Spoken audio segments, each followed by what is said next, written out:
Praise the lord. చెప్పండి గట్టిగా హల్లెలూయా. యేసుక్రీస్తు వారి యొక్క శ్రేష్టమైన నామములో ఈ 47వ అంతర్జాతీయ గుడారాల పండుగలో పాలుపంపులు పొందిన మీ అందరికీ నిండు మనస్సున హృదయపూర్వకమైన వందనాలు. అందరికీ వందనాలు. చిన్న వాక్య భాగాన్ని ఈ రాత్రి మన ధ్యాన భాగానికి మనం తీసుకుపోతున్నాం. చదవండి బైబిల్లో మలాకీ ప్రవచన గ్రంథం 1వ అధ్యాయము 1వ వాక్యాన్ని మనం చదువుకుందాం. మలాకీ ప్రవచన గ్రంథం 1వ అధ్యాయము 1వ వాక్యం. ఇశ్రాయేలును గూర్చి మలాకి ద్వారా పలకబడిన యెహోవా వాక్కు. యెహోవా సెలవిచ్చినది ఏమనగా నేను మీ ఎడల ప్రేమ చూపి ఉన్నాను. అయితే మీరు ఏ విషయమందు నీవు మా ఎడల ప్రేమ చూపితివి అందరూ ఏశావు యాకోబుకు అన్నకాడా. అయితే నేను యాకోబును ప్రేమించితిని. చప్పట్లు కొడుతూ దేవునికి స్తోత్రం చెప్పడం గట్టిగా. హల్లెలూయా. దేవుడు సెలవిస్తున్న మాట ఏంటంటే, నేను మీ ఎడల ప్రేమ చూపి ఉన్నాను. నేను మీ ఎడల ప్రేమ చూపి ఉన్నాను. మనం ఆరాధించే దేవుడు ప్రేమాపూర్ణుడు. మనం ఆరాధించే దేవుడు మనల్ని ప్రేమించే దేవుడు. నేను మీ ఎడల ప్రేమ చూపి ఉన్నాను అని ప్రభు గుర్తు చేస్తున్నాడు. ఆ ప్రజలు అంటారు, నువ్వు ఏ విషయంలో మమ్మల్ని ప్రేమించావు? నువ్వు మమ్మల్ని ప్రేమించావు అనే దానికి గుర్తేంటి? ఏ విషయంలో మీరు నన్ను ప్రేమించారు అని అడిగితే దేవుడు అంటాడు, ఏశావు యాకోబుకు అన్నకాడా, కానీ నేను యాకోబును ప్రేమించి తిని. అంటే దాని అర్థం ఏంటంటే, ప్రేమైన వర్లారా, యాకోబు ఏశావు చరిత్ర మనం గమనిస్తే, ఏశావు అన్ని విషయాల్లో పలు విధమైన శ్రేష్టమైన అనుభవాలు కలిగిన స్థితిని మనం ఏశావులో చూస్తాం. ఆయన వేటాడుటలో నేర్పరి, అతనికి చాలా ఫాలోయింగ్ ఉండి ఉండొచ్చు. వాళ్ళ నాన్న కూడా ఏశావుని ఎక్కువగా ప్రేమించినట్లు కూడా లేఖనాల్లో మనం చూస్తాం. బలవంతుడు, అందగాడు, అధికారం ఉంది, జ్యేష్ఠుడు, ఇలా చెప్పుకుంటూ వెళితే ఎన్నో శ్రేష్టమైన ఎన్ని కూడా ఏశావులు ఉన్నప్పటికీ, యాకోబు కనిష్ఠుడైనప్పటికీ దేవుడు యాకోబును ప్రేమించాడు. స్తోత్రం చెప్పండి అందరు గట్టిగా. ఈ రాత్రి ఇక్కడ కూడి వచ్చిన మీ జీవితాలు, నేను బలహీనుణ్ణి అని బాధపడుతున్నావా? గొప్పగా చెప్పుకోదగ్గ విషయాలు నాలో ఏమీ లేవు అని కృంగిపోతున్నావా? బైబిల్ చెప్తుంది, మనం ఇంకనూ పాపులమై ఉండగా ఆయన మనల్ని ప్రేమించాడండి. మనం గొప్పవాళ్ళమని ఆయన ప్రేమించలేదు. మనకేదో వరాలు ఉన్నాయి అని ఆయన మనల్ని ప్రేమించలేదు. మనం శక్తిమంతులు అని ఆయన మనల్ని ప్రేమించలేదు. మనం తెలివితేటలు కలిగి ఉన్నామని ఆయన మనల్ని ప్రేమించలేదు. మనం ఇంకనూ పాపులమై ఉండగా, మనిషి జన్మతః పాపి, కర్మ పాపి, పాపులమై ఉండగా మన పరిశుద్ధులైన తర్వాత ఆయన మనల్ని ప్రేమించడంలో విశేషమేమి లేదు. మనం ఇంకనూ పాపములో శాపములో మగ్గిపోతుండగా ఆయన మనల్ని ప్రేమించి తన ప్రేమను మన ఎడల వెల్లడిపరిచినట్లు లేఖనాలో గ్రంథస్థం చేయబడి ఉంది. కనుక దేవుని ప్రియులారా, మనం ఆరాధించే దేవుడు ఎవరంటే ప్రేమాపూర్ణుడు. చెప్పండి, ఎవరు మన దేవుడు? ప్రేమాపూర్ణుడు. ఆయన మనల్ని ప్రేమిస్తూ ఉన్నాడు. లోకంలో కూడా మనుషులు ప్రేమ అని పేరు పెట్టుకొని ప్రేమించడం మనం చూస్తూ ఉంటాం. ఎక్కడ చూసిన ప్రేమ పెళ్ళిళ్ళు, ఎక్కడ చూసిన ప్రేమ అక్కడక్కడ మనకు కనబడుతూ ఉంటుంది, వినబడుతూ ఉంటుంది. ఒక మనిషి ఇంకొక మనిషిని ప్రేమిస్తున్నాడు అంటే ఖచ్చితంగా ఆ ప్రేమలో ఎక్కడో స్వార్థాన్ని చూస్తాం. ఒకటి అందాన్ని చూసి ప్రేమిస్తారు. అదేంటో కానీ ప్రేమలో పడ్డ వాళ్ళందరూ ఖచ్చితంగా అందంగానే ఉంటారు. అందంగా ఉన్న వాళ్ళ మీదే ప్రేమ వస్తుందేమో తెలియదు. కొంతమంది అందాన్ని చూసి ప్రేమించే వాళ్ళు ఉన్నారు. కొంతమంది అధికారాన్ని చూసి ప్రేమిస్తారు. అధికారంలో ఉన్నవాడిని, అంటే ప్రేమ అంటే ఒక ఆడపిల్లకి మగపిల్లలకి మధ్యలో ఉన్న ప్రేమ గురించి చెప్పట్లేదు. ఒక వ్యక్తిని ప్రేమిస్తున్నాడంటే ఆయన ఏ అధికారంలో ఉన్నాడు, ఏ స్థాయిలో ఉన్నాడు, అతని స్థితి ఏంటి, అతని ఆర్థిక స్థితి ఏంటి, అని అతని అధికారాన్ని చూసి ప్రేమించేవాళ్ళు, ఒక మంచి అధికారంలో ఉన్న వాళ్ళని ప్రేమించడానికి కోసం ప్రజలు గుంపులు గుంపులుగా తరలి వస్తారు. ప్రేమించొద్దన్నా మేము నిన్ను ప్రేమిస్తామని చెప్పేవాళ్ళు, అధికారాన్ని బట్టి ప్రేమించేవాళ్ళు ఉన్నారు. లేక లోకంలో ఏదైనా తలాంతులుండి, పాడే వరాలుండి, బోధించే సామర్థ్యం ఉండి, లేకపోతే జ్ఞానం ఉండి, తెలివితేటలుండి దేశంలో ఉన్నత వెళుతున్నారు అనుకోండి, వాళ్ళని ప్రేమించే వాళ్ళు కూడా చాలామంది ఉంటారు. అధికారాన్ని బట్టి ప్రేమించే వాళ్ళు ఉంటారు, అందాన్ని బట్టి ప్రేమించే వాళ్ళు ఉంటారు. కానీ మనం ఆరాధిస్తున్న దేవుడు మనం ఇంకా పాపులమై ఉండగా ఆయన మనల్ని ప్రేమిస్తున్నాడండి. నిస్వార్థమైన ప్రేమ నా యేసయ్య ప్రేమ, నిస్వార్థమైన ప్రేమ యేసయ్య ప్రేమ. ఆయన మనల్ని ప్రేమించి మన కోసం తన ఆఖరి బొట్టు రక్తాన్ని కూడా చిందించి తన నిస్వార్థమైన ప్రేమను మన ఎడల వెల్లడిపరిచున్నాడు. స్వార్థం లేని ప్రేమ. Praise the lord. లోకంలో ప్రేమ పేరు చెప్పుకొని మనుషుల్ని మోసం చేస్తున్నారు, ప్రేమ పేరు చెప్పుకొని వంచిస్తూ ఉన్నారు. ప్రస్తుత లోకంలో మనం చూస్తున్నటువంటి మనుషులు ప్రేమ కోసం పరితపిస్తున్నారు, ప్రేమ కోసం పరితపిస్తున్నారు. ప్రేమ కరువైపోతుంది లోకంలో. ప్రేమ పేరిట ఎన్నో మోసాలు జరుగుతున్నాయి, ప్రేమ పేరిట ఎన్నో ఘోరాలు జరుగుతున్నాయి, ఎన్నో నేరాలు జరుగుతున్నట్లు లోకంలో ప్రతినిత్యము మనం గమనిస్తూ ఉన్నాం. ప్రేమైన వారు ప్రేమించాను అని ఇంట చేర్చుకొని ఏదో చిన్న సమస్య వస్తే ఆ వ్యక్తిని చంపి, ప్రేమించానని చెప్పి ఇంటి వాళ్ళని ఎదిరించి బెదిరించి భయపెట్టి ఇల్లు విడిచి పారిపోయి ప్రేమ పేరిట వివాహం చేసుకొని సహజీవనం చేసి కొంతకాలం కలిసి ఉండి ఆ తర్వాత ఏదో సమస్య వస్తే ఆ అమ్మాయిని చంపేసి ఫ్రిడ్జ్లో భద్రపరిచేసి, ఎక్కడో కదా మన భారతదేశంలో జరుగుతున్న విషయాలే చెప్తున్నాను, ఫ్రిడ్జ్లో దాచేసి ఆ డెడ్ బాడీని రోజుకొక ముక్కని, దేహంలో ఉన్న ఒక్కొక్క అవయవాల్ని ముక్కలు ముక్కలుగా నరికి ఓ పొట్లం కట్టి తీసుకెళ్ళి ఒక్కొక్క ప్రాంతాల్లో విసిరేసి వచ్చాడు. ఈరోజు ప్రేమ పేరిట ఎన్నో భయంకరమైన కార్యాలు జరుగుతున్నాయి. ప్రేమ అనే పేరు చెప్పుకుని ఎన్నో మోసాలు జరుగుతున్నట్లు ప్రేమ పేరిట మనుషుల్ని చంపడానికి ఏమాత్రం ఆలోచించకుండా జీవిస్తూ ఉండడం మనం చూస్తున్నాం. మనం ఆరాధిస్తున్న యేసయ్య ప్రేమ అది చంపదండి. మన కోసం తన ప్రాణాన్ని దారబోసి మనల్ని బ్రతికించడానికి కోసం దిగి వచ్చిన అత్యున్నతమైన ప్రేమ యేసుక్రీస్తు వారి ప్రేమ. చప్పట్లు కొడుతూ దేవునికి స్తోత్రం చెప్పండి గట్టిగా హల్లెలూయా చెప్పండి, గట్టిగా హల్లెలూయా. పరిశుద్ధ గ్రంథం బైబిల్లో నుండి కొన్ని మాటలు నేను చాలా క్లుప్తంగా కొన్ని మాటలు మీతో తెలియచేస్తాం. ఎందుకంటే సమయం చాలా తక్కువగా ఉంది కాబట్టి దైవ సేవకులందరూ వాడబడాలి, అందరూ దేవుని మాటలు చెప్పాలని ఆసక్తిగా ఉంటారు. సో గంటలు చెప్పుకోవడానికి అంత సమయం లేదు కనుక తక్కువ సమయంలో మనం దేవుడు మనకిచ్చిన మాటలన్నిటిని ధ్యానం చేయబోతున్నాం. మొదటి మాట బైబిల్ చెప్పే శ్రేష్టమైన మాటలు మనం ధ్యానించబోతున్నాం. ఎఫెసీయులకు రాసిన పత్రిక 5వ అధ్యాయం మొదటి వచనాన్ని చదువుదామా. ఎఫెసీయులకు రాసిన పత్రిక 5వ అధ్యాయం మొదటి వచనం. కావున మీరు ప్రియులైన పిల్లల వలె దేవునిని పోలి నడుచుకొనుడి. క్రీస్తు మిమ్ములను ప్రేమించి పరిమళ వాసనగా ఉండుట కొరకు మన కోసం తన్ను తాను దేవునికి ఒక అర్పణగాను బలిగాను అప్పగించుకొనెను. చదవబడిన మాటలో క్రీస్తు మనల్ని ప్రేమించి మనం పరిమళ సువాసనముగా ఉండుట కొరకు మన కోసం తన్ను తాను ఒక అర్పణగాను బలిగాను అర్పించుకున్నట్లు లేఖనాలు రాయబడింది. పరలోకమందున దేవుడు సింహాసనాసీనుడైన క్రీస్తు ప్రభులు వారు పరలోకాన్ని విడిచి భూలోకానికి దిగి రావడానికి కారణమేమిటి? తనను ఒక బలిగా అర్పణగా అర్పించుకోవడానికి కారణమేమిటి? ఎవరో యేసుక్రీస్తు వారిని పట్టుకొని కొరడాలతో కొట్టారు, తల మీద ముళ్ళ కిరీటం పెట్టారు, ఆయన బాధించారు, ఆయన వేధించారు, ఆయన అవమానపరిచారు అని చెప్పడం కన్నా యేసుక్రీస్తు వారు తన ప్రాణాన్ని ఒక బలిగాను ఒక అర్పణగాను తను తానే అర్పించుకున్నాడు. యేసుక్రీస్తు వారి యొక్క శిలువ శ్రమకు కారణమేమిటి?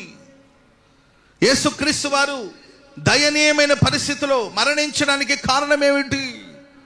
అన్ని శ్రమలు అనుభవించడానికి కారణాలు ఏమిటి అని మనం ఆలోచిస్తే, యేసుక్రీస్తు ప్రభుల వారు తాను ఒక అర్పణగా అర్పించుకున్నాడు, బలిగా అర్పించుకున్నాడు.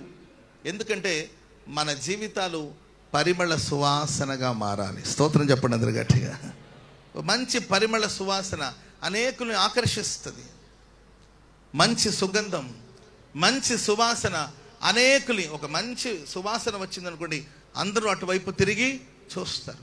మన సాక్ష్యము, మన బ్రతుకు ఓ పరిమళ సువాసనగా మార్చడానికి కోసమే ప్రేమించిన ప్రభు మన కోసం బలిగా అర్పించుకున్నారు. ఆయన ప్రేమ మన జీవితాన్ని పరిమళ సువాసనగా మారుస్తుంది. ఆమె చెప్పండి అందరూ గట్టిగా గట్టిగా హల్లెలూయా. ఒకప్పుడు మోషే ఆ ఇల్లు విడిచి పారిపోయాడు. దాదాపుగా 40 సంవత్సరాలు మోషే తన ఇల్లును విడిచి వెళ్ళిపోయారు. మోషేకు ఒక అన్న ఉన్నారు, ఒక అక్క కూడా ఉన్నారు. మోషే అన్న అహరోను, అక్క మిరియాం. 40 సంవత్సరాల నుండి తమ్ముడు కనిపించలేదు. కనబడటలేదని ఎవరికైనా తెలియచేశారా? కనబడలేదని ఎవరైనా వెతికారా? ఎవరూ వెతకలేదు, ఎవరూ పట్టించుకోలేదు. మోషే ఏమైపోయాడో అని ఎవరూ మాట్లాడుకోలేదు. మోషే అన్నవాడు 40 సంవత్సరాల నుండి ఎటు వెళ్ళాడో ఎవరు వివరాలు తీసుకోలేదు, ఆరా తీయలేదు, అడగలేదు, ఏమైపోయాడని కూడా పట్టించుకోలేదండి. దేవుని బిడ్డలారా, దేవుడు మోషేను ప్రేమించాడు. మోషే జీవితాన్ని ఒకరోజు పరిమళ సువాసనగా మార్చాడు. పొదనడిమిలో నుండి మోషేతో ప్రభు మాట్లాడాడు. ఒక పొదలో దేవుని యొక్క ప్రత్యక్షత మోషేకు కలిగింది. మోషేను దేవుడు ప్రేమించాడు. మోషేను తన పని కోసం ఏర్పరచుకున్నాడు, ఎంపిక చేసుకున్నాడు. ఆ మోషే మరలా ఐగుప్తు దేశానికి వెళ్ళి మోషే ద్వారా ఎన్నో అద్భుతాలు జరిగించి ఇశ్రాయేలు ప్రజలందరూ ఐగుప్తు బానిసత్వం నుండి విడిపించి నడిపిస్తున్నప్పుడు ఓ 40 రోజులు సడన్గా మోషే కనిపించలేదు. స్తోత్రం చెప్పండి అందరు గట్టిగా. ఎన్ని రోజులు కనబడలేదండి? 40 రోజులు. చెప్పాలి, ఎన్ని రోజులు? 40 రోజులు కనిపించలేదు.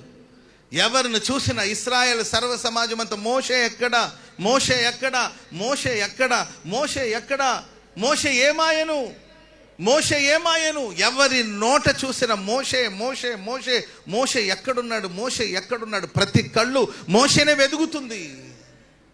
ప్రతి నోరు మోషేని గురించి మాట్లాడు. ఏది ఒక 40 రోజులు కనబడకపోయేసరికి, కనబడకుండా ఎట్టిపోయాడంటే కొండ మీదకి వెళ్ళి ప్రార్థించడానికి వెళ్ళాడు. మోషే కనబడకపోయేసరికి ఎవరు చూసినా మోషే మోషే మోషే మోషే. స్తోత్రం చెప్పండి అందరు గట్టిగా. మోషే జీవితాన్ని అంతటి పరిమళ సువాసనగా ప్రభు మార్చాడు. చెప్పండి కూడా అందరు గట్టిగా గట్టి గట్టి గట్టిగా. ఇప్పటి వరకు నేను ఎవరు పట్టించుకోవట్లేదా? నిన్ను గురించి ఎవరు మంచిగా మాట్లాడట్లేదా? నీ పట్టణాన్ని గురించి గొప్పగా మాట్లాడుకోవట్లేదా? నీ కుటుంబాన్ని గురించి గొప్పగా ఎవరు మాట్లాడలేదా? నీ సంఘాన్ని గురించి ఎవరు మాట్లాడలేదా? ప్రేమైన వారు, ఆయన నీ కోసం బలిగా అర్పణగా అర్పించుకున్నాడు. ఆయన నిన్ను ప్రేమిస్తూ ఉన్నాడు. ఆయన ప్రేమ ద్వారా నీ జీవితాన్ని దేవుడు పరిమళ సువాసనగా మార్చబోతున్నాడు. ఇక నీ వెళుతున్న, నీ ఉన్న ప్రాంతాల్లో, నీ ఇంట్లో ప్రతి వాళ్ళ నోట దేవుడు మహిమపరిచిన నిన్ను గురించి మాట్లాడకపోతున్నారు. మీ సాక్ష్యం పరిమళ సువాసనగా మారబోతుంది. మీ సాక్ష్యాల ద్వారా అనేకులు దేవుని చెంతకు చేర్చబడబోతున్నారు. మీ జీవితాన్ని దేవుడు ఆశీర్వాదకరంగా మార్చునుగాక. సమరియా స్త్రీ గురించి బైబిల్ మనం చూస్తాం. సమరియా పట్టణంలో ఒక స్త్రీని గురించి మనం చూస్తాం. వాస్తవంగా సమరియా పట్టణంలో ఉన్న ప్రజలు ఎవరు అని చరిత్రలో మనం చదివితే, సమరియా పట్టణంలో ఒకప్పుడు ఇశ్రాయేలు ప్రజలు ఉండేవాళ్ళు. వాళ్ళ నగరం, ఆ రాజధాని, ఆ పట్టణం యొక్క రాజధాని షోమ్రోన్ పట్టణం. అదే సమరియా పట్టణం రాజధాని. మన భారతదేశపు రాజధాని చెప్పండి, చెప్పాలి. మన భారతదేశపు రాజధాని ఏది చెప్పాలి? ఢిల్లీ రాజధాని. మరి ఇశ్రాయేలు ప్రజలు, ఇశ్రాయేల్ దేశం యొక్క రాజధాని ఏది అని మనం చూస్తే షోమ్రోన్ పట్టణం. ఇశ్రాయేల్ ప్రజలందరినీ శత్రువు చెదరగొట్టిన తర్వాత, ఇశ్రాయేల్ ప్రజలను చెదరగొట్టిన తర్వాత ఆ షోమ్రోన్ పట్టణానికి ఆయా ప్రాంతాల్లో ఉన్న ప్రజల్ని బలవంతంగా తీసుకొచ్చి ఆ పట్టణంలో ఉండడానికి బలవంతంగా తీసుకొచ్చి అక్కడ ఉండనిచ్చారు. అలా ఏర్పరచబడిన ప్రజలే సమరియా ప్రజలు. షోమ్రోన్ పట్టణానికి బలవంతంగా బై ఫోర్స్ తీసుకొచ్చి అక్కడ ఉంచారు. ఇష్టం లేకపోయినా బహు కష్టమైన బ్రతుకుతున్నారు వాళ్ళ ప్రాంతాలు. కొన్ని పర్యాయాలు మీరు చూడండి, మీరు చేస్తున్న ఉద్యోగం మీరు ఇష్టపడి చేస్తున్నారంటే కష్టంగానే చేస్తూ ఉంటారు. మీ వివాహంలో మీరు ఇష్టపూర్వకంగానే బ్రతుకుతున్నారంటే కష్టంగానే బ్రతుకుతున్నారు. మీరు చేస్తున్న వ్యాపారం ఇష్టపడి ఆ వ్యాపారం చేస్తున్నారంటే కష్టంగానే ఉంటారు. కానీ వేరే అవకాశం లేక, వేరే మార్గం లేక తప్పదు. ఇక నా కర్మ ఏం చేద్దాం, నా బ్రతికిలా అయింది, నా బ్రతికిలా తెల్లారింది, తప్పదు అని కొంతమంది బ్రతుకుతుంటారు. అలాంటి ఒక పరిస్థితిలో ఉన్నవాళ్లే సమరియా ప్రజలు. ఆ సమరియా ప్రజల్ని యూదులు బహుగా ద్వేషించారు. వారిని ఒక అంటరాని వాళ్ళ క్రింద చూశారు. మనుషులు ఒకవేళ నిన్ను చిన్న చూపు చూస్తున్నారా, నీ కులాన్ని బట్టి, నీ ఆర్థిక స్థితిని బట్టి, నీ పరిస్థితులను బట్టి మనుషులు నేను ఒకవేళ చిన్న చూపు చూస్తున్నారేమో. సమరియా ప్రజల్ని యూదులు చిన్న చూపు చూస్తారు. భక్తులేనండి, భక్తుల్లోనే ఇలాంటి బలహీనత ఉంటుంది. వాళ్ళు గొప్పవాళ్ళలోనే ఇలాంటి ఒక పరిస్థితిని మనం చూస్తూ ఉంటాం. చిన్న చూపు చూశారు, అంటరాని వాళ్ళ క్రింద చూశారు, వాళ్ళని తక్కువ కులస్తులుగా చూశారు, నీచంగా చూశారు. ఇలాంటి ఎన్నో అవమానాలు, నిందల్ని మోసుకుంటూ సాగిపోతున్న సమరియా పట్టణం. ఆ పట్టణంలో ఉన్నవాళ్ళు ఒక అమ్మాయిని బహు నీచంగా చూడడం ప్రారంభించారండి. ఆమె సమరియా స్త్రీ. మన ప్రభు యేసుక్రీస్తు వారు ఆ సమరియా స్త్రీ జీవితాన్ని ప్రేమించి ఆమెని ఆశీర్వదించి అనేక జనములకు దేవుడు ఆశీర్వాదకరంగా మార్చాడు. చప్పట్లు కొడుతూ దేవునికి స్తోత్రం చెప్పండి. గట్టిగా హల్లెలూయా చెప్పండి, గట్టిగా హల్లెలూయా. ప్రేమైన వారారా, నీకున్న బలహీనతను బట్టి, నీలో ఉన్న బలహీనతను బట్టి, నీకున్న స్థితిని బట్టి, నీవు చేస్తున్న పనులను బట్టి మనుషులు ఒకవేళ నిన్ను ద్వేషిస్తున్నారేమో. నేను మీ ఎడల ప్రేమ చూపి ఉన్నానని ప్రభు చెప్తున్నాడు. ఎవరు ద్వేషించినా, ఎవరు తిరస్కరించినా నా దేవుడు నిన్ను ప్రేమిస్తూనే ఉన్నాడండి. ఆయన ప్రేమ శాశ్వత కాలం ఉంటుంది. ఆయన ప్రేమ నిరంతరం ఉంటుంది. ఆ మధ్యకాలం ఒక అమ్మాయి గురించి వాళ్ళ అమ్మగారు నాతో ఇలా చెప్పారు. పాస్టర్ గారండి, అమ్మాయికి పెళ్లి చేయాలనుకుంటున్నాము, వయసు 30 ఏళ్ళు, పెళ్లి చేసుకోమంటే కూడదని నిరాకరిస్తుంది. బాబు వయసు మీద పడిపోతుంది, త్వరగా పెళ్లి చేస్తే మంచిది.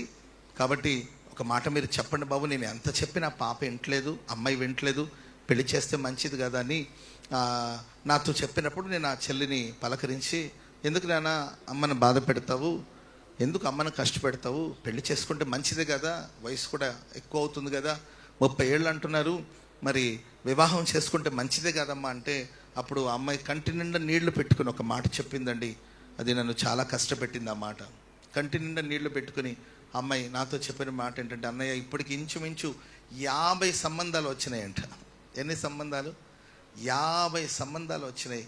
వచ్చిన వాళ్ళందరూ వస్తారు, చూస్తారు, మేము పెట్టిన లడ్లు ఏంటండి, మిక్చర్లు, ఆ తర్వాత టీ, కాఫీ, డ్రింక్స్ అన్నీ తాగుతారు, చెప్తామని వెళతారు, తిరిగి రారు. ఫోన్ చేస్తానని వెళతారు, ఫోన్లు రావు. నేను ఫోన్ కోసం ఎదురు చూసి నేను నచ్చానా, నా గురించి ఏమైనా చెప్తారా అని ఎదురు చూసి అలసిపోయాను, వేసారిపోయాను అన్నయ్య. చాలా కాలం తర్వాత నాకు చాలా కాలం అర్థం కాల. చివరికి నాకు అర్థమైన విషయం ఏంటంటే, నేను అందంగా లేనని వాళ్ళు నన్ను నిరాకరిస్తున్నారు. నన్ను రిజెక్ట్ చేయడానికి కారణం ఏంటంటే, నేను అందంగా లేనని. అయినా అందం అనేది చర్మ సౌందర్యాన్ని బట్టి ఉండదు కదా, చర్మాన్ని బట్టి ఉండదు కదా, పై కనపడే ఆకారాన్ని బట్టి, రూపాన్ని బట్టి ఉండదు కదా. మరి అందాన్ని దేన్ని బట్టి అంచనా వేస్తారో నాకు అర్థం కాలేదు. అందరూ రిజెక్ట్ చేసుకోవచ్చు. ఇదే, ఇంక వేరే కారణాలు ఏమో. అమ్మాయి కొంచెం పొట్టిగా ఉంది, అమ్మాయి కొంచెం నల్లగా ఉంది, పళ్ళు కొంచెం ఎత్తుగా ఉన్నట్టుంది, కళ్ళు కొంచెం చిన్నగా ఉన్నట్టుందని ఏదో ఒక్కొక్కరు కారణాలు చెప్పుకుంటూ ఇంచుమించు 50 సంబంధాలు. నేను విసిగిపోయిన అన్నయ్య, ఇప్పుడేదో సంబంధం వచ్చింది, ఇది కూడా అది సెట్ అవుతుందో లేదో తెలీదు, మరి వాళ్ళు ఎందుకు చేసుకుంటానని ముందుకు వచ్చారో కూడా నాకు తెలియట్లేదు అని అమ్మాయి ఒక మాట చెప్పింది. అన్నయ్య, నాకు ఒకవేళ నేను ఈ సంబంధానికి వాళ్ళు ఒప్పుకొని నేను వివాహం చేసుకున్నా, నా మనసులో ఏదో తెలియని భయం నన్ను వెంటాడుతుంది అన్నయ్య. ఏంటమ్మా ఆ భయం అని అడిగితే ఆ అమ్మాయి చెప్పిన మాట ఏంటంటే, నేను రేపు పెళ్లి చేసుకుంటాను, పెళ్లి చేసుకున్న తర్వాత మరి నాకు సంతానం కలుగుతారు, పిల్లలు పుడతారు, మరి నాకు పుట్టే బిడ్డ నాలాగే ఉంటుంది తప్ప, నేను ఎలా అందవికారంగా ఉన్నాను, అందవిహీనంగా ఉన్నానో, నాకు పుట్టే బిడ్డ కూడా అలాగే పుట్టిందనుకోండి, అది ఆడపిల్ల అయిందనుకోండి, నేను ఈ 30 సంవత్సరాలు అనుభవించిన అవమానాలు, కష్టాలు ఇవన్నీ కూడా ఆ పిల్ల కూడా అనుభవించాలి కదన్నయ్య అందుకొరకు నేను ఎందుకు పెళ్లి చేసుకోవట్లేదంటే ఈ కష్టాలేదో నాకే ఉండిపోని, ఈ అవమానాలేదో నాకే ఉండిపోయినాయి, ఈ నిందలేదో నేనే అనుభవించనివ్వండి. నేను ఒక బిడ్డను కని ఆ బిడ్డ కూడా జీవితకాలం అంతా ఆ నిందల అవమానాన్ని భరిస్తూ బ్రతకవలసిన అవసరం ఉండదు కదా, అందుకే నేనే ఈ వివాహాన్ని వద్దని అనుకుంటున్నాను అని అమ్మాయి పెద్దగా ఏడుస్తే నాకు చాలా బాధ అనిపించింది. నిజమే, లోకంలో మనుషులు ఏదో కారణాన్ని బట్టి మనల్ని ద్వేషిస్తూ ఉంటారు, ఏదో కారణాన్ని బట్టి రిజెక్ట్ చేస్తూ ఉంటారు, ఏదో కారణాన్ని బట్టి తిరస్కరిస్తూ ఉంటారు. సమరియా పట్టణ ప్రజలు వాళ్ళు తిరస్కరించబడిన సమూహమే. తిరస్కారంలో ఉన్న బాధ ఏంటో వాళ్ళకు తెలుసు.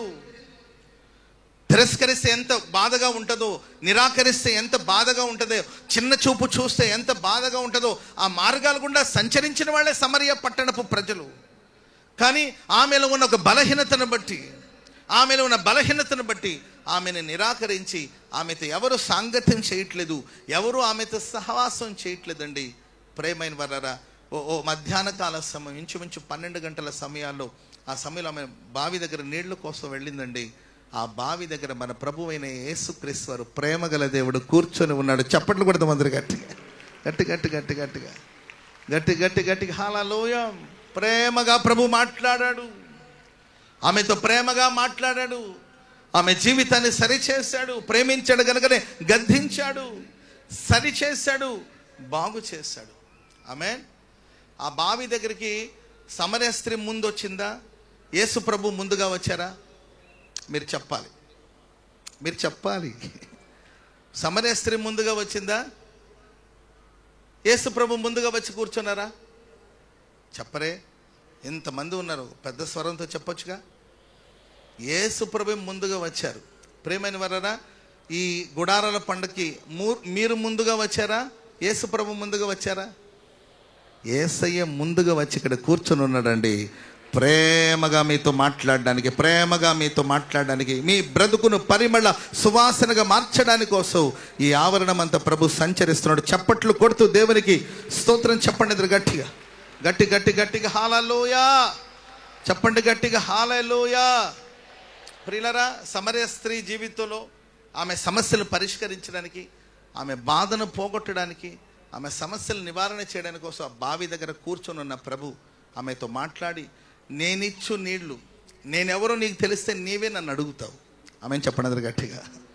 అమ్మ, నేను నీళ్ళు అడుగుతున్నాను. నీళ్ళు ఇచ్చిందా సమరయ స్త్రీ యేసు ప్రభుకి? చెప్పండి, నీళ్ళు ఇచ్చిందా? యేసు ప్రభు తాగాడా? నీళ్ళు ఇవ్వలేదు ఆమె. యేసు ప్రభు అంటాడు, అమ్మా నేనెవరో నీకు తెలిస్తే. యేసు ప్రభు మీకు ఎవరో తెలుసండి? మీలో ఎంతమంది యేసు ప్రభుని ఎరిగి ఉన్నారు? చెప్పండి, చేతులెత్తండి. మేము యేసుని ఎరిగి ఉన్నాం, యేసు ప్రభుని ఎరిగి ఉన్నాం. నేనెవరో మీకు తెలిస్తే నీవే నన్ను నీళ్ళు అడుగుతావు. నేను జీవ జలము నీకు ఇవ్వబోతున్నాను. చప్పట్లు కూడా మంది గట్టి జీవ జలముని ఇవ్వబోతున్నాను. నేనిచ్చే నీళ్లు త్రాగువాడు ఎన్నడు దప్పికొనడు. ఆమె చెప్పండి గట్టిగా. మనం వెళ్ళి తెచ్చుకుంటే మరలా దప్పిక అవుతుంటుందేమో. దేవుడు మనకి ఏదైనా ఇస్తే అది శాశ్వత కాలం ఉంటుంది. ఆమె చెప్పండి గట్టిగా. అప్పటి వరకు సమరియా స్త్రీ ఫోకస్ అంతా దేని మీద ఉంది? బావి మీదే ఉంది. అప్పటి వరకు బావి మీదే ఫోకస్ అనమాట. అది ఏ బావి అంటే యాకోబు బావి. ముందు యాకోబు తాగాడు, ఆ తర్వాత తన పిల్లలు తాగారు, తన కుమారులు తాగారు, ఆ తర్వాత వారి పశువులన్నీ తాగిన తర్వాత వీళ్ళకి ఇవ్వబడిన బావి అది. మనుషులు అంతేనండి, మనకి ఏదైనా ఇవ్వాలనుకుంటే ముందు వాళ్ళు తిని, ఆ తర్వాత వాళ్ళ కుటుంబం తిని, ఆ తర్వాత వాళ్ళ పశువులు కూడా అందించి, వాళ్ళ పశువులు కూడా పనికిరాదు అనుకున్నప్పుడు అప్పుడు మనం గుర్తుకు వస్తామేమో. మనుషులు కొంతమంది దాన ధర్మాలు చేస్తూ ఉంటారు. దరిద్రపు దాన ధర్మాలు కొందరు చేసే దాన ధర్మాలు, అందరూ కాదు కానీ కొందరు.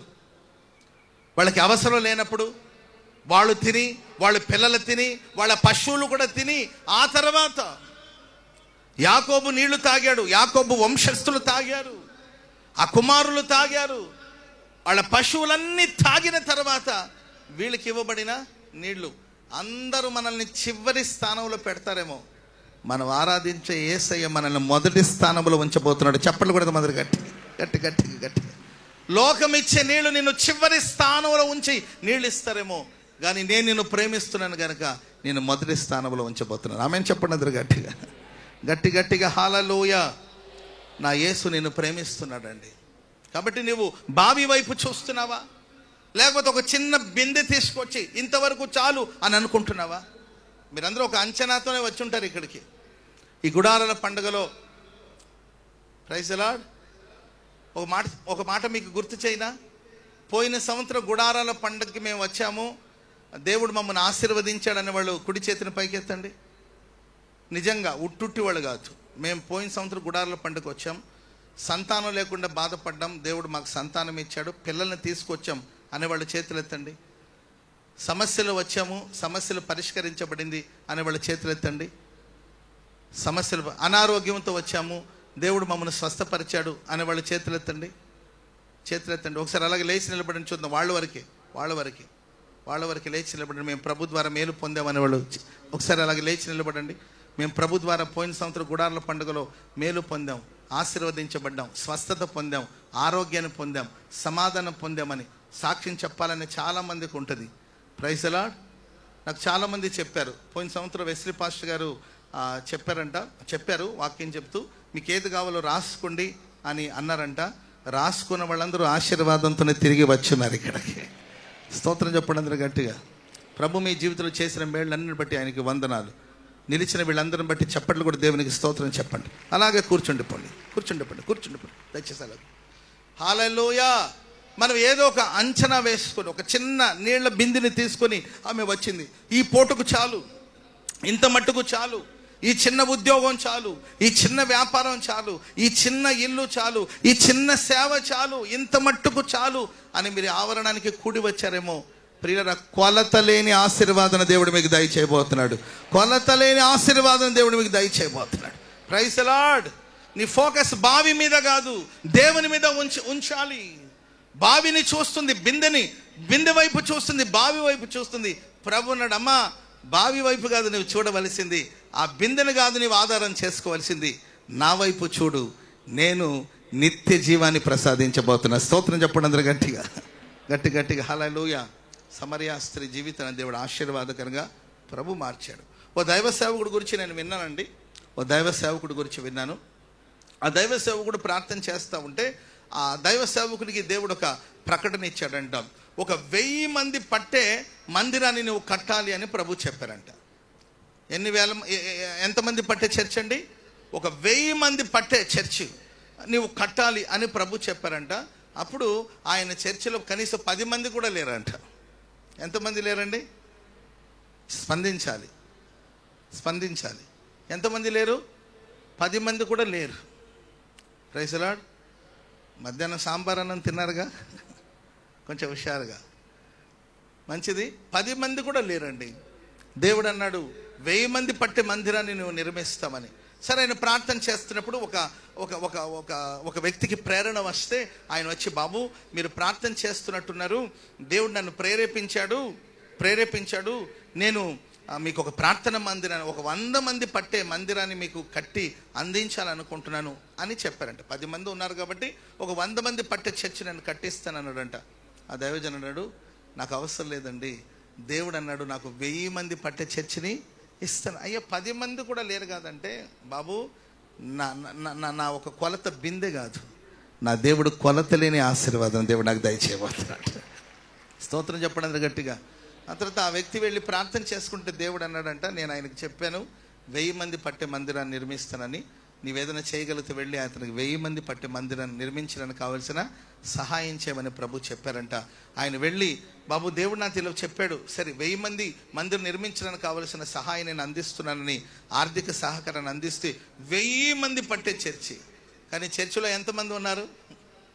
కొంతమంది వీళ్ళని అవివేకులు, అజ్ఞానులు అంటారేమో, పిచ్చి కాకపోతే వచ్చేది 10 మంది, ఈ 10 మందికి 1000 మంది పట్టే చర్చి అవసరమని అన్నారంట. ఆయన దాదాపుగా 6 నెలలు ప్రార్థన చేశారండి. ఆ చర్చిలో 10 మందిని పెట్టుకుని 6 నెలలు ప్రార్థన చేశాడు. 6 నెలలు తిరిగి వచ్చినప్పుడు ఆ 10 మంది 1000 మందిగా మార్చబడ్డారు. చప్పట్లు కూడా మందరు గట్టిగా. హల్లెలూయా. నీ ఫోకస్ ఎవరి మీద ఉంది? నీ దృష్టి ఎవరి మీద సారిస్తున్నావు? ఎవరి వైపు చూస్తున్నావు? దేవుడు నిన్ను ప్రేమిస్తున్నాడు. నీ జీవితాన్ని పరిమళ సువాసనగా ప్రభు మార్చబోతున్నాడు. ఆయన నిన్ను ప్రేమిస్తున్నాడు. మనుషులు నిన్ను ద్వేషించిన, మనుషులు నిన్ను తిరస్కరించిన, మనుషులు నిన్ను ధిక్కరించిన, నా దేవుడు నిన్ను ప్రేమిస్తూ ఉన్నాడు. నిశ్చయముగా నీ ఉన్న స్థలములో నీ సాక్ష్యాన్ని పరిమళ సువాసనగా ప్రభు మార్చబోతున్నాడు. నువ్వు యేసు ప్రేమ వైపు చూడగలిగితే, ఆయన ప్రేమను పొందగలిగితే, ఆయన ప్రేమకు పాత్రుడిగా మార్చబడగలిగితే, ద్వేషించబడుతున్న నీ జీవితాన్ని, తిరస్కరించబడిన నీ జీవితాన్ని, నిరాకరించబడుతున్న నీ జీవితాన్ని ఒకరోజు పరిమళ సువాసనగా ప్రభు మార్చబోతున్నాడు. పట్టణ ప్రజలందరి దృష్టి సమరయ స్త్రీ వైపు త్రిప్పబడినట్లుగా, ఆ సమరయ స్త్రీ యొక్క అడుగు జాడలో అనేకులు క్రీస్తుని సమీపించేటట్లుగా సమరయ స్త్రీ జీవితాన్ని దేవుడు ఆశీర్వాదకరంగా మార్చిన దేవుడు ఈ రాత్రి మీ జీవితంలో అలాంటి ఒక మహిమ కలిగిన కార్యాలు ప్రభు చేయబోతున్నట్టు. మరి దృష్టి ఆయన వైపు ఉంచు. 38 సంవత్సరాల నుండి ఆ కోనేరు దగ్గర, బెతెస్దా కోనేరు దగ్గర పడి ఉన్నాడండి. ఆ మంటపాల్లో పడి ఉన్నాడు. తన చూపంతా ఆ కోనేరు మీదే. ఎవరో వస్తారు, నీళ్ళని కదిలిస్తారు, ఎవరో బాగు చేస్తారు, నా బ్రతుకు కూడా బాగుపడుతుంది, ఎవరో హెల్ప్ చేస్తారు, దూత రావాలి, సహాయం చేసేది ఎవరో రావాలి. చూపంతా బెతెస్దా కోనేరు మీద ఉంది.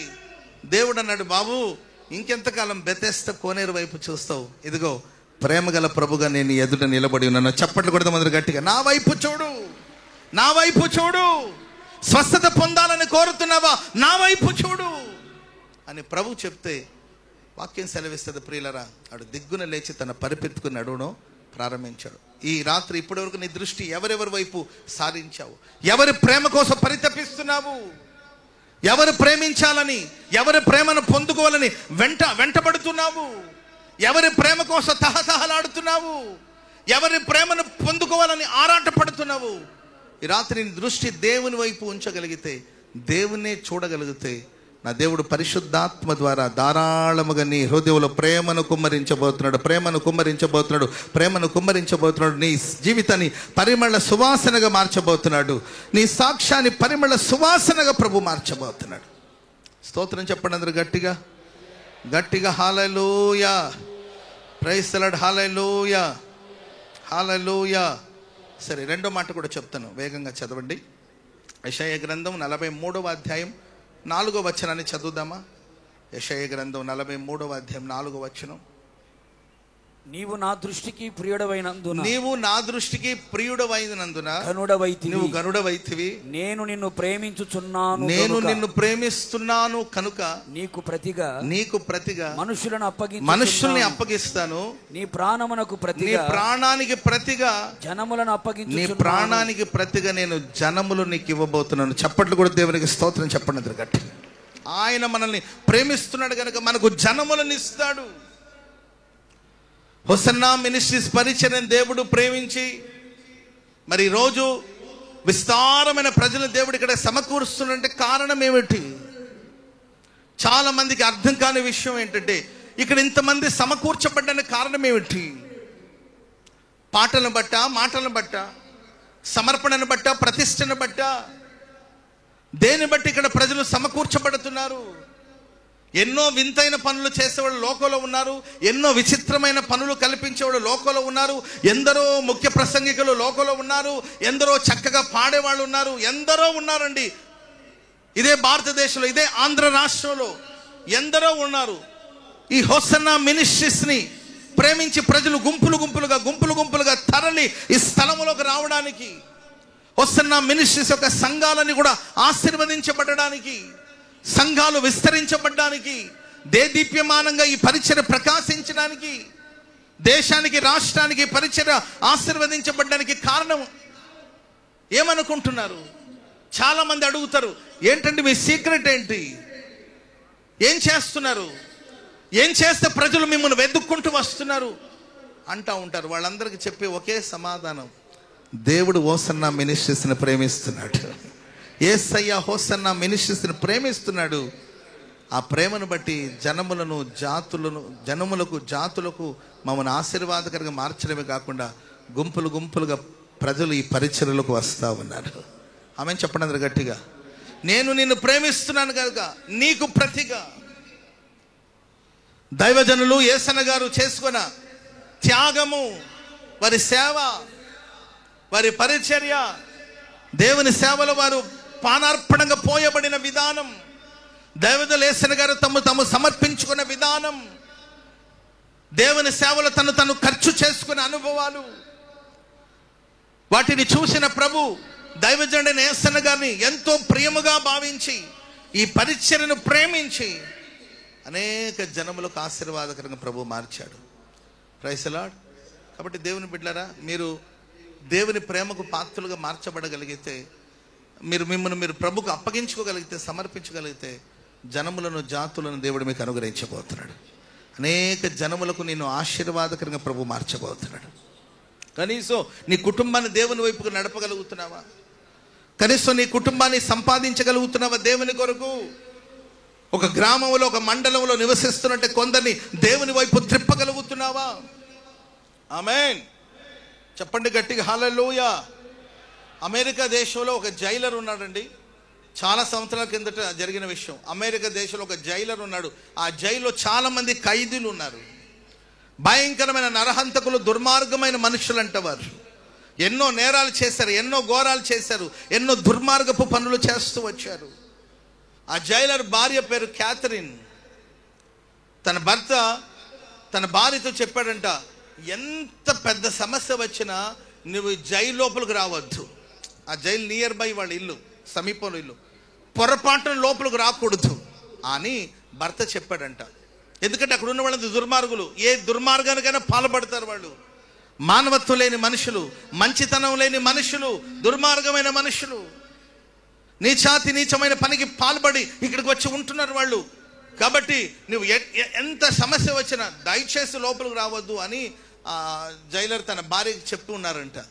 ఓ రోజు అనుకోకుండా ఆమె ఆ మార్గాన వస్తూ ఏదో పని మీద జైలు లోపలికి వచ్చేసిందంట. లోపలికి వస్తే అక్కడంతా వింత మనుషులు, విచిత్రమైన మనుషులు, క్రూరమైన మనుషులు చాలామంది ఉన్నారంటండి. వాళ్ళందరిని చూసినప్పుడు వారి ఎడల ఆమె హృదయం ద్రవించిందంట. స్తోత్రం చెప్పండి గట్టిగా. మనం ఇంకనూ పాపులమై ఉండగా ప్రభు మనల్ని ప్రేమించాడు కదండి. ఆ పాపాత్ములైన మనుషులందరిని చూసి ఆమె హృదయంలో వారి ఎడల కనికరం కలిగిందంట. అది దేవుని యొక్క కనికరం, దేవుని యొక్క ప్రేమ. సో వారందరితో ప్రేమగా మాట్లాడిందంట ఆవిడ. వాళ్ళందరి సమస్యలు అడిగి తెలుసుకునింది. ఆ స్థితికి రావడానికి, ఆ పరిస్థితికి రావడానికి కారణం ఏంటో తెలుసుకునింది. ఆ తర్వాత ప్రతిరోజు అక్కడికి రావడం, చదువు రాని వాళ్ళందరికీ చదువు చెప్పడం, చెవిటి వాళ్ళకి, మూగ వాళ్ళకి, చాలామంది ఉన్నారు అక్కడ అలాంటి వాళ్ళు. వాళ్ళ కోసమే ప్రత్యేకంగా మూగవాళ్ళకి, చెవిటి వాళ్ళకి ఎలా చెప్పాలి, కంటి చూపు లేని వాళ్ళకి ఎలా చదువు చెప్పాలి అని వాళ్ళ కోసమే నేర్చుకుని పలు విషయాలు వాళ్ళకు నేర్పించి వారందరినీ క్రీస్తులో నడిపించడం జరిగింది. ఓ రోజు ప్రియులారా, చాలా సమయం, అప్పటికి 9-10 అవుతుంది టైము. ప్రతిరోజు వచ్చే క్యాథరిన్ ఆ రోజు రాలేదంట. క్యాథరిన్ అమ్మగారు రాలేదేంటని ఆ చెరసాలలో ఉన్న వాళ్ళందరూ అనుకుంటున్నారండి. సరే, జైలర్ గారు రాలేదు, తన భార్య రాలేదు, ఏంటి ఈరోజు ఇంతసేపు అయినా రాలేదు అని ఆలోచిస్తూ ఉంటే అప్పుడు వేరే ఒక వ్యక్తి వచ్చాడంట. అప్పుడు వాళ్ళందరూ వింతగా చూస్తున్నారు, ఏంటి క్యాథరిన్ గారు రాలేదు అంటే ఆయన అన్నాడంట, నేను కొత్తగా మీ మధ్యలోకి పంపబడిన జైలర్ని, నేను ఇక మీద క్యాథరిన్ గారు మీ మధ్యలోకి రారు. ఎందుకు రారు అంటే అప్పుడు చెప్పాడంట, క్యాథరిన్ గారు మన మధ్యలో లేరు, నిన్నటి రాత్రి వారు ప్రభునందు నిద్రించారు. ప్రియులారా, ఆ జైల్లో ఉన్న ఖైదీలందరూ పెద్దగా ఏడ్చారండి. వాళ్ళందరం చూసేసరికి ఆ జైలర్కి ఏం అర్థం కాల, ఆ వార్డెన్కి ఏం అర్థం కాలేదండి. ఎందుకు ఇలా ఏడుస్తున్నారంటే అంతటి మార్పు ఆమె తీసుకొచ్చింది. వాళ్ళు ఏడుస్తూ ఉంటే అప్పుడు ఆయన అన్నాడంట, ఆ వార్డెన్ లేకపోతే ఆ జైలర్ వాళ్ళని చూసి అన్నాడంట, మిమ్మల్ని బయటికి పంపడానికి అవకాశం లేదు, మిమ్మల్ని చూస్తుంటే నాకు జాలిగా ఉంది, ఎందుకంటే మీరు దొంగలు, నరహంతకులు, దుర్మార్గులు. ఒక్కసారి మిమ్మల్ని బయటికి పంపిస్తే మరలా వస్తారనే నమ్మకం నాకు లేదు, కానీ మీ కన్నీళ్ళను చూస్తుంటే, మీ పశ్చాత్తాపం చూస్తుంటే నాకు ఎక్కడో నిరీక్షణ ఉంది మీరు మారారని. కాబట్టి మీకు నేను జైల్ డోర్ ఓపెన్ చేస్తాను, మీరందరూ 1 by 1 అలాగే చిన్నగా బయటికి వెళ్ళి ఆమెను చూసుకుని తిరిగి వస్తారని నేను నమ్ముతున్నాను. ఒకవేళ మీరు తిరిగి రాలేదనుకోండి నా ఉద్యోగం పోయే ప్రమాదాలు ఉంటుంది అని చెప్పడం జరిగిందండి. అప్పుడు సరే అని చెప్పి వాళ్ళందరూ కన్నీళ్లు తుడుచుకుని ఆ జైలు ద్వారాలు తెరిస్తే ఒకరి తర్వాత ఒకరు తిన్నగా నడుచుకుంటూ ఆ క్యాథరిన్ గారు అంతిమ యాత్ర కార్యక్రమానికి వెళ్ళారు. ఆమెను చివరి చూపు చూసుకున్నారు. ఆ రోజంతా వాళ్ళు అక్కడ ఉన్నారండి. ఆమెను సమాధిని చేసిన తర్వాత మరలా ఒకరి తర్వాత ఒకరు మరలా చెరసాలోనికి వచ్చేసారు. చప్పట్లు కూడా మందరు గట్టిగా. హల్లెలూయా. గొప్ప పెను మార్పు. స్తోత్రం చెప్పండి అందరూ గట్టిగా గట్టిగా. హల్లెలూయా హల్లెలూయా. కాబట్టి ప్రియులారా, ఆ జైలు ఇప్పుడు జైలుగా లేదంట. ఆ చెరసాలలో ఉన్న ప్రజలందరూ గొప్ప మార్పు. ఒక క్యాథరిన్ తను తాను ప్రభు సన్నిధిలో అప్పగించుకొని దేవుని ప్రేమ చేత నింపబడి దేవుని ప్రేమను పంచడం వల్ల నీ ప్రాణానికి ప్రతిగా, నీకు మారుగా, నీకు ప్రతిగా జనములను ఇస్తానని చెప్పిన దేవుడు ఆమె ప్రార్థన బట్టి, ఆమె దైవ భక్తిని బట్టి, ఆమె దేవుని ప్రేమను పొందుకోవడం బట్టి ఆ చెరసాల ఉన్న వాళ్ళందరూ రూపాంతరం చెందారు. స్తోత్రం చెప్పండి అందరూ గట్టిగా గట్టిగా. హల్లెలూయా హల్లెలూయా. ఇప్పుడు ఆ జైలు ఒక మోటివేషన్ సెంటర్గా మారింది. అక్కడ వచ్చే వాళ్ళందరికీ మోటివేషన్ ఇస్తూ ఉంటారంట. ఆ ఖైదీలందరూ కూడా ఎలా బ్రతకాలి, ఎలా ముందుకు సాగాలి, సమస్యను ఎలా జయించాలని ఒక అద్భుతమైన స్థలముగా, ఓ చెరసాల ఒక అద్భుతమైన స్థలముగా మారిపోయింది. ఈ ప్రశస్త రాత్రి నా దేవుడు నిన్ను ప్రేమిస్తున్నాడు. పక్కన వాళ్ళని చూసి చెప్పండి, యేసు నిన్ను ప్రేమిస్తున్నాడు అని చెప్పండి. నా ప్రభు నిన్ను ప్రేమిస్తున్నాడు, నా యేసే నిన్ను ప్రేమిస్తున్నాడు. ఇక మీద అనేక జనములను దేవుడు మీకు ఇవ్వబోతున్నాడు.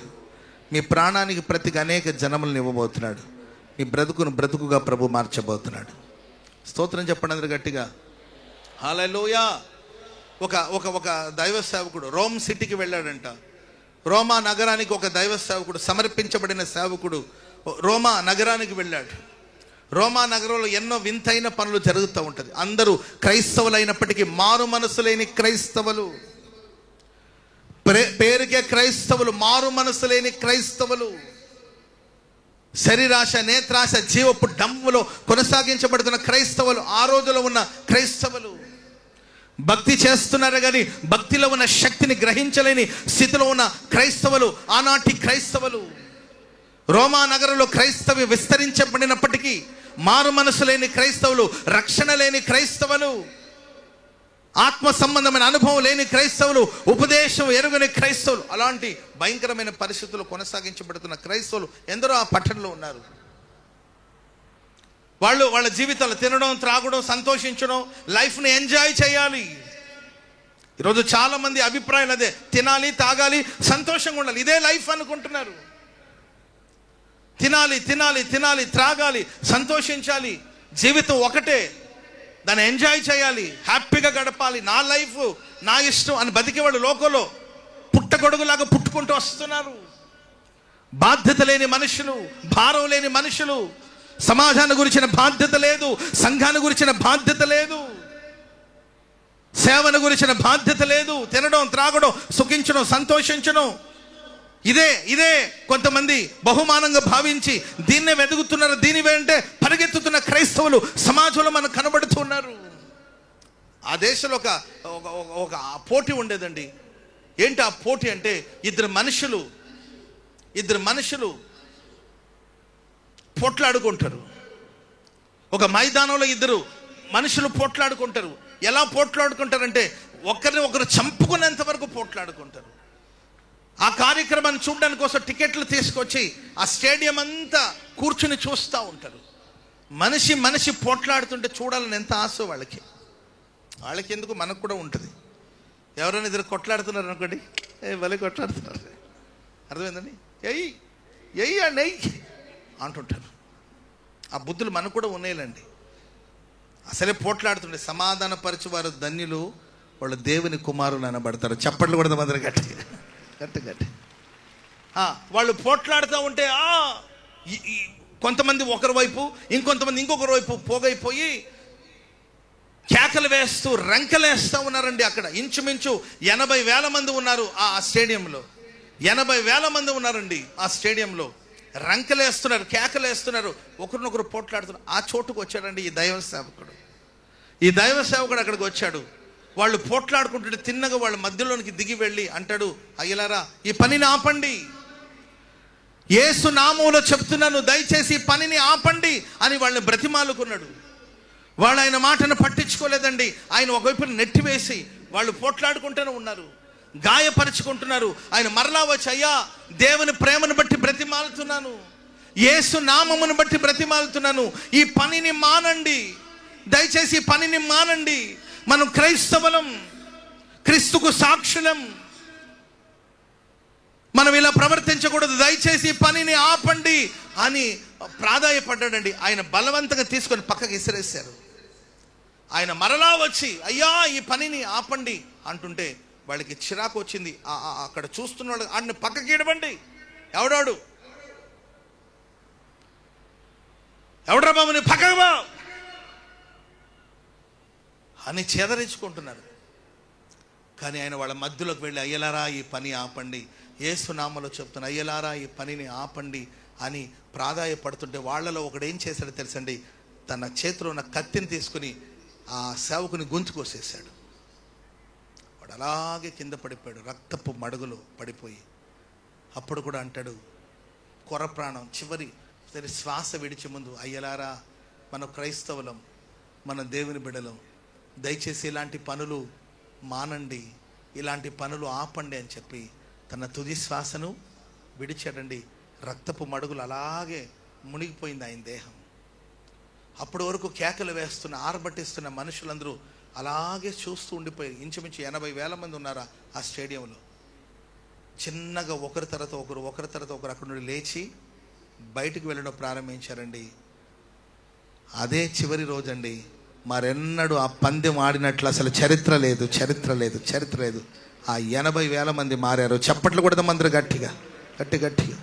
ఆయన మరణిస్తూ ప్రాణానికి ప్రతిగా, అతని ప్రాణానికి ప్రతిగా 80,000 మంది ఆ రోజు మారు మనసు పొందారు.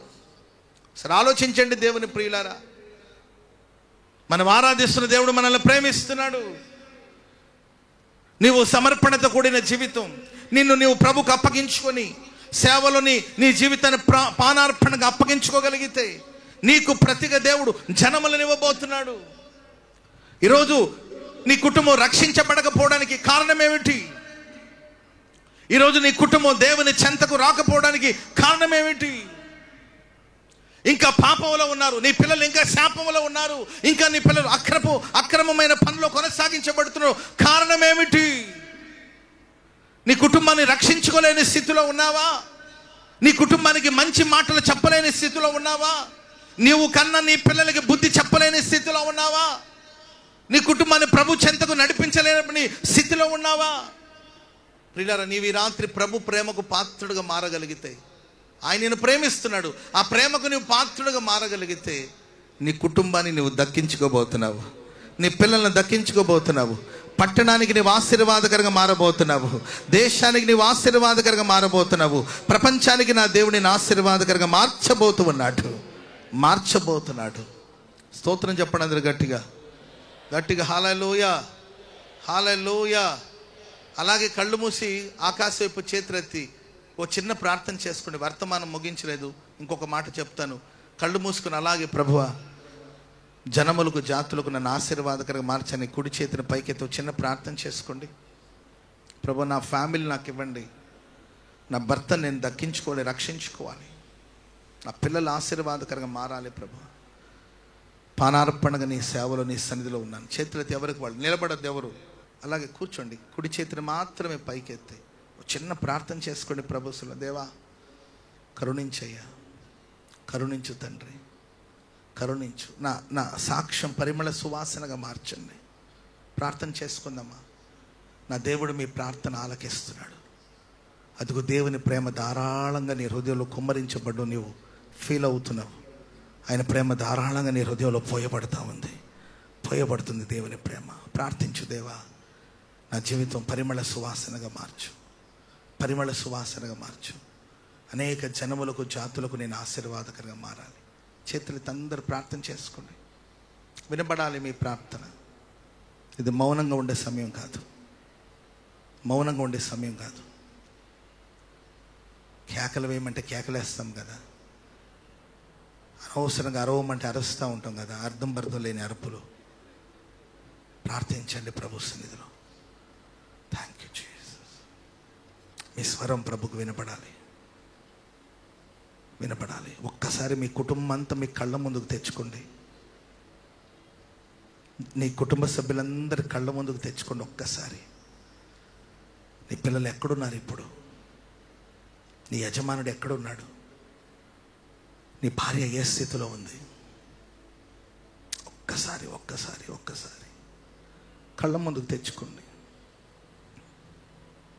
ప్రభువా, ప్రభు రాకడను గురించిన కేకలు వినబడుతున్నాయి. రాకడను గురించిన సూచనలు ప్రపంచమంతా వినబడుతున్నాయి, కనబడుతున్నాయి. ఇది నిర్లక్ష్యంగా ఉండే సమయమా? ఇది నిర్లక్ష్యంగా ఉండే సమయమా? చేతులతో అందరూ ప్రార్థన చేసుకుందాం. దేవా, కరుణించు స్వామి. నా జీవిత పరిమళ సువాసనగా మారాలి. నా కుటుంబాన్ని నాకు ఇవ్వండి ప్రభువా. నా కుటుంబాన్ని సన్నిధికి తీసుకురావాలి. నేను, నా ఇంటి వారు నిన్ను సేవించాలి. ప్రాణం పెట్టి ప్రార్థన చేస్తున్నాను. పాదార్పణంగా పోయబడుతున్నాను. Thank you Jesus. మీ కన్నీళ్లతో ప్రభు పాదాలు తడపండి. రోజులు బాగలేవు. యవ్వన బిడ్డల జీవితం చాలా భయంకరంగా ఉంటుంది. దూర ప్రాంతాల్లో ఉన్న పిల్లలు ఏమైపోతుందో తెలియని పరిస్థితి. లోకం ఆవరిస్తుంది పిల్లల్ని. చిన్న ప్రార్థన చేసుకో. దేవా, నా కుటుంబాన్ని నాకు ఇవ్వండి. ఈ పట్టణం నాకు ఇవ్వండి ప్రభువా. ఈ పట్టణం నాకు ఇవ్వండి స్వామి. ఈ రాష్ట్రాన్ని నా చేతికి అప్పగించండి ప్రభువా. ఈ దేశాన్ని మా చేతికి అప్పగించండి స్వామి. నశించిపోతున్న ఆత్మలు నీ కొరకు సంపాదించే భాగ్యం ఇవ్వండి. సంపాదించే భాగ్యం ఇవ్వండి. శుభ సూచనగా నా జీవితాన్ని మార్చండి. శుభ సూచనగా నా జీవితాన్ని మార్చండి. Thank you Jesus. Thank you Jesus. అందరూ ప్రార్థన. అగాధ సముద్ర జలములైనా ఈ ప్రేమను ఆర్పజాలవుగా.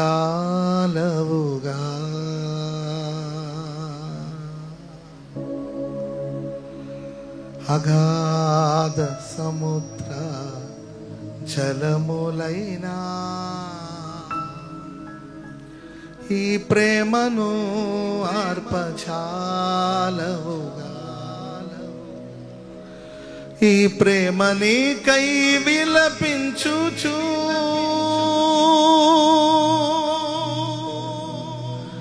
ప్రాణము దార బోయుచునే. అగాధ సముద్ర జలములైనా ఈ ప్రేమను ఆర్పజాలవుగా.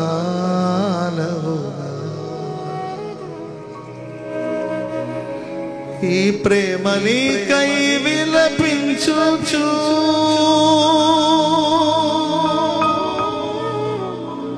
ప్రాణము ధార బోయుచు. సిలువను వ్రేలాడే నీ కొరకే యేసు నిన్ను పిలచుచుండే.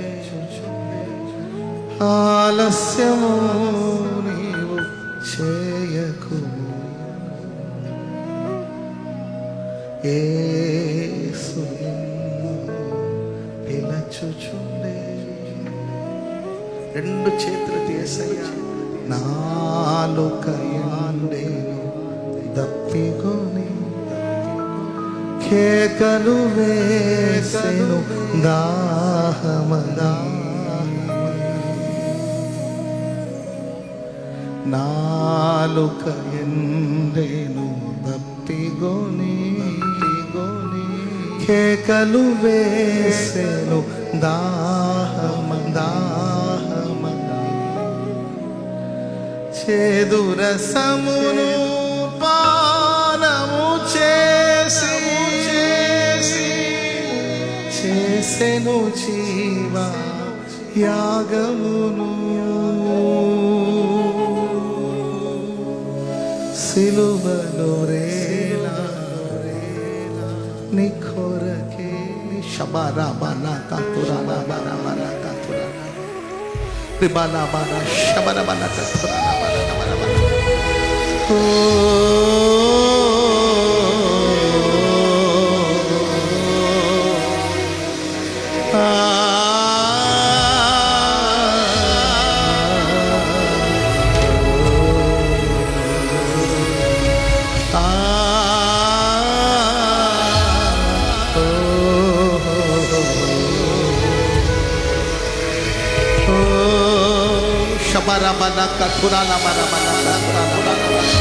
అదిగో నీ కుటుంబం మీద దేవుని రక్త ప్రోక్షణ జరగబోతుంది.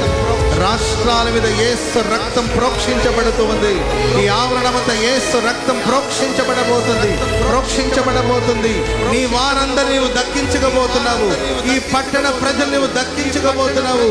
దేవుడు జనములను జాతులను నీకు అనుగ్రహించుచు ఉన్నాడు.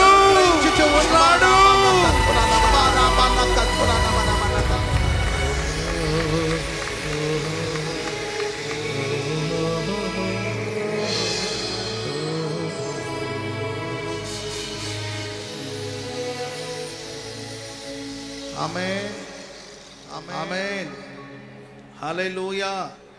ఒకే ఒక మాట చెప్పి ముగిస్తాను. మనకు సుపరిచయమైన మాట. యోహాను సువార్త 3వ అధ్యాయము 16వ వాక్యం, చివరి మాట. యోహాను సువార్త 3వ అధ్యాయం 16వ వాక్యం. దేవుడు లోకమును ఎంతో ప్రేమించెను కాగా ఆయన తన అద్వితీయ కుమారునిగా పుట్టిన వానియందు విశ్వాసముంచు ప్రతివాడును నశించక నిత్య జీవము పొందునట్లుగా ఆయనను మన కోసం ప్రసాదించారు. స్తోత్రం చెప్పండి గట్టిగా. దేవుడు లోకమును మనల్ని ఎంతో ప్రేమించి తన అద్వితీయ కుమారుడైన యేసయ్యను మన కోసం ఇచ్చారు. ఆయన మీద విశ్వాసం ఉంచే ప్రతివారు నిత్య జీవానికి పాత్రలుగా మారుతారు. చప్పట్లు కొడుతూ దేవునికి స్తోత్రం చెప్పండి అందరూ గట్టిగా. హల్లెలూయా. పరలోక నుండి దిగి వచ్చిన జీవాహారము నేనే అని ప్రభు చెప్పారు. మనం ఎంతకాలం బతుకుతామో మనకు తెలియదు. 70 ఏళ్ళు కావచ్చు, 80 ఏళ్ళు కావచ్చు. దేవుడు చల్లగా చూస్తే 100 ఏళ్ళైనా బతకండి, నష్టం లేదు. ఆ తర్వాత మనం ఈ దేహాన్ని విడిచి వెళ్ళవలసిందే. హెల్దీగా ఉన్నాను, ఆరోగ్యంగా ఉన్నాను అనుకునేవాళ్ళు. ఆ మధ్య ఒకరి గురించి నేను విన్నాను. హెల్దీగా ఉన్నాడు, ఆరోగ్యంగా ఉన్నాడు, రోజు జిమ్ చేస్తాడు, చాలా స్ట్రాంగ్గా ఉంటాడు. ఆయన జిమ్ చేసిన వీడియో కూడా ఒక చిన్న క్లిప్ తీసి ఆల్రెడీ అప్లోడ్ చేశాడు. చాలామంది యవనస్తులకు ఇన్స్పిరేషన్, ఈయనలాగా ఉండాలి, ఇలాగే కండలు పెంచాలి, ఇలాగే బలంగా ఉండాలని అనుకుంటున్నారండి. ఆ చిన్న క్లిప్ అప్లోడ్ చేశాడు. ఓ 10 నిమిషాలు సడన్గా గుండెపోటు వచ్చి చనిపోయాడు ఆయన. అంత క్రితమే నేను హెల్తీగా ఉన్నాను, బలంగా ఉన్నాను, స్ట్రాంగ్గా ఉన్నాను అని చెప్పి చిన్న క్లిప్ వదిలాడు. అవన్నీ చూసి చాలామంది యవనస్తులు ఇన్స్పిరేషన్గా తీసుకొని మేము కూడా రేపటి రోజు నుండి జిమ్కి వెళ్ళాలని అనుకుంటున్నారు. అంతలోపల మరణం రానే వచ్చిందండి. సడన్గా చనిపోయాడు. పెద్ద వయసేం కాదు. ప్రతి మనిషి ఒకరోజు, ఈ భూమి మీద పుట్టిన ప్రతి మనిషి చనిపోవాల్సిందే. ఆదాము చేసిన పాపాన్ని బట్టి మనుషులందరికీ ఆ శాపం, ఆ మరణం అనేది వచ్చింది. అందరూ మరణించాలి. పరలోకమందున దేవుడు తన దివ్య కుమారుడైన క్రీస్తు ప్రభులు వారిని ఈ లోకానికి పంపడానికి కారణం ఏంటంటే ఆయన మనల్ని ఎంతో ప్రేమించాడు. స్తోత్రం చెప్పండి అందరూ గట్టిగా. అందుకోసమే యేసుక్రీస్తు ప్రభులు వారిని మన కోసం ప్రసాదించారు. ఆ యేసయ్య మీద ఎవరెవరైతే విశ్వాసం ఉంచుతారో వాళ్ళందరూ నిత్య జీవానికి వారసులుగా మార్చబడతారు. చప్పట్లు కూడా అందరూ గట్టి. లోకమును దాని ఆశలన్నీ గతించిపోతాయి. ఆకాశం ఒకరోజు చాపలాగా చుట్టబడిపోతుంది. ఇప్పుడున్న పంచభూతాలు మహావేంద్రముతో కరిగి నశించిపోతాయి. ఇప్పటికే ప్రపంచ దేశంలో ఉన్న జ్ఞానులు, సైంటిస్టులు అందరూ పోగైపోయి వాళ్ళకి అర్థమైందండి ఈ సత్యం. ఒకరోజు భూమి లేకుండా పోతుంది, ఈ సృష్టి లేకుండా పోతుంది. కాబట్టి దీని నుండి తప్పించుకోవడానికి ఏం చేయాలి, ఎక్కడికి వెళ్ళి మానవ జాతి తలదాచుకోవాలి అని ఎన్నో సర్వ ప్రయత్నాలు చేస్తున్నారు. ఒకవేళ భూమి నాశనం అయిపోతే చంద్రమండలం మీదకి వెళ్ళి బ్రతికే అవకాశం ఉందేమో అని ఎన్నో ప్రయత్నాలు చేస్తున్నారు. ఇంకేదైనా గ్రహం ఉందేమో, ఆ గ్రహాల్లో వెళ్ళి మనిషి బ్రతకడానికి వీలుందేమో, నీళ్లుందేమో, ఆక్సిజన్ ఉందేమో, అక్కడ బ్రతకడానికి అవకాశాలు ఉన్నాయేమో ఎన్నో ప్రయత్నాలు చేస్తున్నారు. సైన్స్కి అర్థమవుతుంది, ప్రపంచంలో ఉన్న జ్ఞానులకి అర్థమవుతుంది ఈ సృష్టి ఒకరోజు ఉండదు. ఆకాశం చేపలాగా చుట్టబడుతుంది, ఈ భూమి లేకుండా పోతుంది, ఈ సృష్టి ప్రకృతి వికృతంగా మారుతుంది, భూమి లేకుండా పోతుందని గొప్ప గొప్ప వాళ్ళందరూ తెలుసుకుంటున్నారు. విశ్వాసి, దైవ సేవకుడా, మెలకువగానే ఉంటున్నావా? దైవభక్తి కలిగి బ్రతుకుతున్నావా? యేసుక్రీస్తు వారి మీద విశ్వాసం ఉంచగలిగితే, యేసుని నువ్వు నమ్మగలిగితే, ప్రియులారా, ఈ లోకము, దాని ఆశలు, ఈ భూమి, వాటి కృత్యాలన్నీ కూడా ఒకరోజు కాలిపోయినా రాలిపోయినా మహిమగా మేఘాల మీద ప్రభు తన ప్రజల కొరకు రాబోతున్నాడు. చప్పట్లు కొడతాం అందరూ గట్టిగా. ఎవరైతే విశ్వసిస్తారో యేసుని, ఎవరైతే విశ్వసిస్తారో, ఎవరైతే యేసుని నమ్ముతారో, వారిని కొనిపోవడానికి కొరకు ప్రభు త్వరగా రాబోతున్నాడు. ప్రభు త్వరగా రాబోతున్నాడు. మనం నిత్య రాజ్యంలో ప్రవేశించబోతున్నాం. ఆమేన్ చెప్పండి అందరూ గట్టిగా. హల్లెలూయా. లోకం శాశ్వతం కాదని చెప్పండి పక్కన వాళ్ళని చూసి. లోకం శాశ్వతం కాదు. ప్రభు త్వరగా. కొందరు చెప్పలేకపోతున్నారు, కొంతమంది చెప్పలేకపోతున్నారు. ఎందుకు అంటే ఈ లోకం విడిచి రావడం ఇష్టం లేదు కొంతమంది. లోకం సంగతి ఎందుకంటే కూర్చొని వదలడానికి ఇష్టం లేదు కొందరికి. కుర్చీల కోసం కొట్లాడుకుంటున్నారు, కుర్చీలే వదలలేకపోతున్నారు. ఈ లోకం శాశ్వతం కాదని పక్కన వాళ్ళని చూసి చెప్పండి. చెప్పండి, చెప్పాలి. Praise the lord. ప్రభు త్వరగా వచ్చుచున్నాడు అని చెప్పండి. ప్రభు త్వరగా వచ్చుచున్నాడు. ఆయన మనకు నిత్య జీవాన్ని ఇస్తాడు. పక్కన వాళ్ళని చూసి చెప్పండి, యేసు ప్రభుని విశ్వసించండి, కుమారుడైన క్రీస్తు ప్రభులు వారిని విశ్వసించండి, నిత్య జీవానికి పాత్రలుగా మార్చబడండి.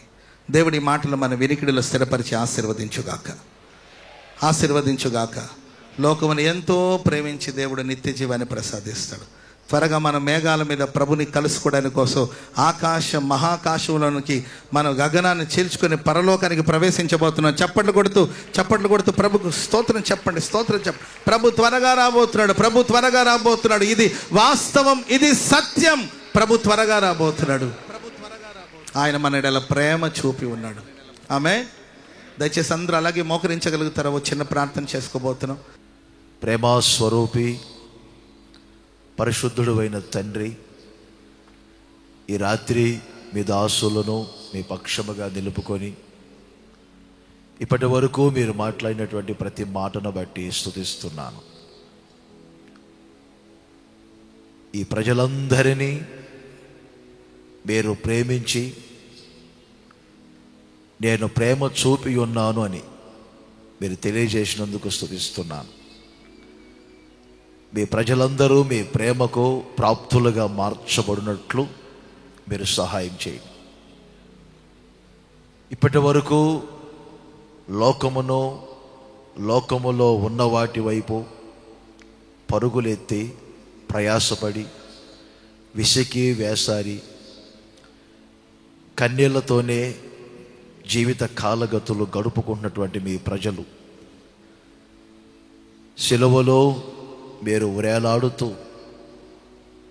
ప్రభువా జాలి కలిగిన కన్నులతో కొలతలేని ప్రేమతో ఒక్కొక్కరి ఎడల మీరు ప్రేమ చూపుచూ ఉన్నారని, మీ ప్రేమకు బిడ్డలందరూ ప్రాప్తులుగా మార్చబడాలని ఈ రాత్రి మీరు కోరుకున్నందుకై మిమ్మల్ని స్తుతిస్తూ ఉన్నారు.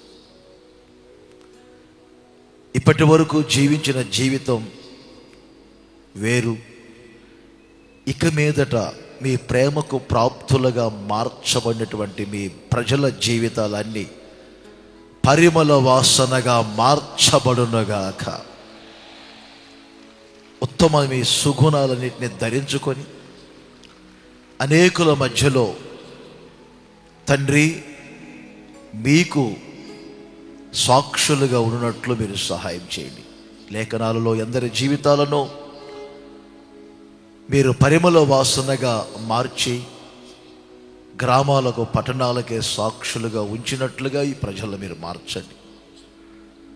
అలాగే నా తండ్రి, ఒకరు రక్షించబడితే మరొకరు రక్షించబడకుండా ప్రభువా కుటుంబాన్ని సంబంధించినటువంటి వారిని ఇప్పటి వరకు పోగొట్టుకుంటున్నటువంటి ఈ భయంకరమైన రోజుల్లో మీరు ప్రేమ చూపి జనములను ఈ ప్రజలకు మీరు అప్పగించచ్చు ఉన్నందుకై మిమ్మల్ని స్తుతిస్తూ ఉన్నాను.